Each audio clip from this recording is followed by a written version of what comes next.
The phone buzzed again. Seventh time today. I ignored it. My hand hovered over the receiver, stomach tight.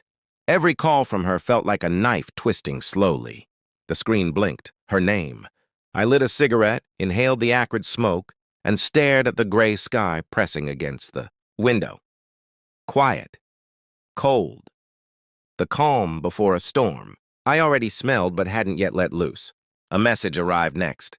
We need to talk about the divorce. I want half of everything. Half of everything. My pulse slowed instead of racing. Cold calculation replaced rage. There was a ledger somewhere, numbers she didn't know I had. Debts, receipts, the truth hidden beneath her lies. I crushed the cigarette in the ashtray. The smoke curled up like it had a secret to tell me, and I would hear it. She had been perfect once. Too perfect, too charming. I should have noticed the cracks. Late nights at the office, sudden trips, excuses that sounded rehearsed. The first suspicion didn't hit like a blow, it whispered. A glance at her phone, a hidden app, a smile she thought I wouldn't see. The world she'd built with me was a facade. Then the truth came in fragments. Receipts from hotels, messages from a name I didn't recognize. I stared at them in disbelief. How could someone I loved craft such a meticulous lie? Every interaction with her became a game. Words weighed carefully, gestures calculated. I didn't yell. I didn't accuse. I watched. I cataloged. Her betrayal wasn't just emotional.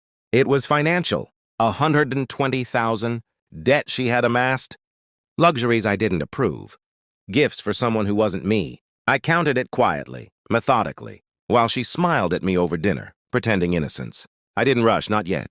I needed proof, undeniable proof. The DNA tests were discreet. Phone records traced and double-checked. Observations logged like a private investigator's diary. Every lie she told had a timestamp. Every laugh she faked a signature of guilt. Externally, I remained calm. I smiled when she spoke, answered politely, offered no hints of the storm brewing beneath my measured exterior. Late nights, I pieced together her double life. Hotel addresses, cryptic receipts, dinner invitations to names I would later Google. I built a map of deception, and every dot connected to the same end, her greed.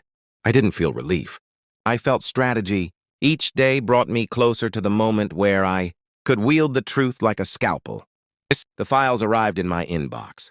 PDF after PDF, numbers colliding with names, dates, locations. The $120,000 wasn't an exaggeration. It was meticulous. It was deliberate. I printed everything, organized it into a folder. My hand didn't shake. My heart didn't race. Cold eyes, cold mind. When I finally showed her, I didn't speak first. I placed the folder on the table. "Do you want to explain this?" I asked softly. Her face drained of color. Panic in her eyes. Words faltered.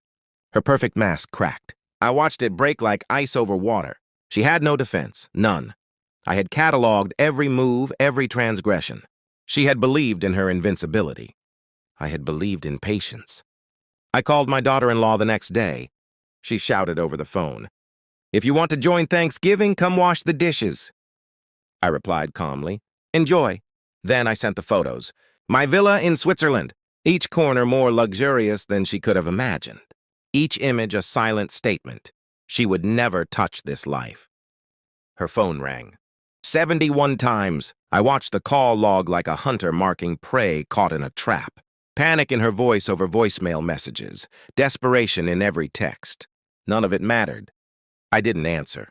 I left her with the folder, the debts, the shattered illusions. Every demand she had made, half of everything, crumbled under the weight of her own choices. I didn't shout. I didn't threaten. I simply revealed reality. And in that revelation, she found nothing but ruin. I sat in the quiet. No celebration, no relief, just clarity.